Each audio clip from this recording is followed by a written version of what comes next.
I look so cute. This is the part of the video where I fix my hair. Actually, I fix my hair throughout the video. Okay.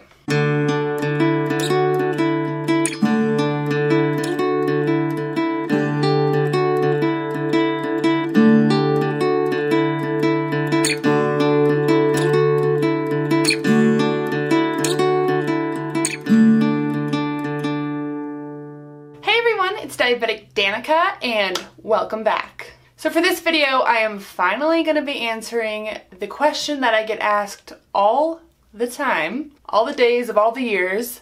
Why, oh why, is your blood sugar 130 and mine is a 6 or a 4 or a 5 or a 4.5? So I'm finally going to be explaining that today. So if you've ever looked at somebody's blood sugar reading in a country different than yours and been confused, this video is for you. So, the United States of America, where I live, measures blood sugar in milligrams per deciliter. But many other countries like Canada and the UK measure blood sugar in millimoles per liter.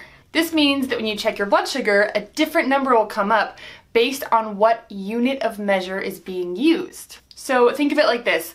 You know how there's 12 inches in a foot?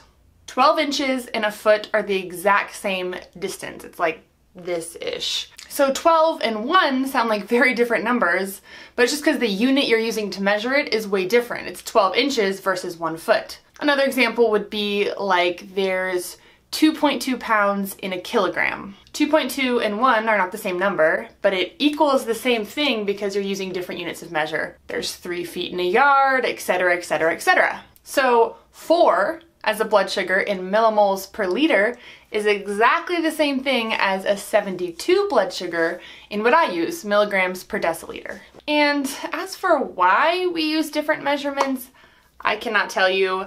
It's kind of that whole, why do some countries use the metric system and some don't? It's just kind of what people use. So if I bought a glucose meter or a Dexcom CGM in the US, it would read in milligrams per deciliter because that's what we use. But if I bought one in Canada, which is literally my neighbor to the north, just a border away, it would read in millimoles per liter if I bought it over there, because that's what they use. And an easy way to make the conversion from milligrams per deciliter to millimoles per liter is to just divide by 18. And of course, on the flip side, if you're trying to convert from millimoles per liter to milligrams per deciliter, what I use, you just multiply by 18. However, most of the time when I'm making a conversion, either because I'm reading something online that is using the not wrong, but to me the wrong unit of measure, the one that I don't understand, I will often just plug the number into a blood sugar converter online. This is also what I do in my day in the life videos when I am checking my blood sugar and it's in milligrams per deciliter. I like to put the millimoles per liter on the screen for everybody who is used to that format. And instead of doing the math, I am just lazy and I often use the blood sugar converter. I will leave a link to it down below.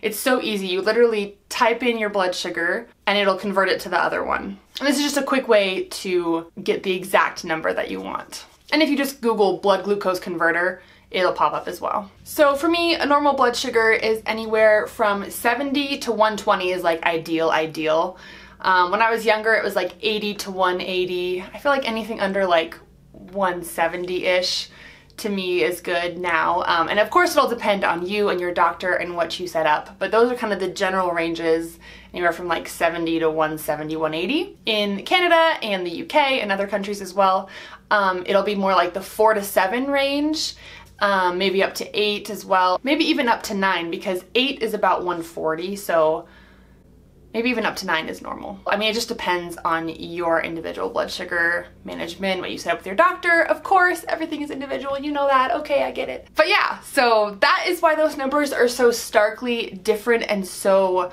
confusing for a lot of people. It's just a different unit of measure. It's not rocket science. That's just, it is what it is. But anyway, so hopefully that kind of clears it up for anyone who is confused about the differences in measuring blood sugar.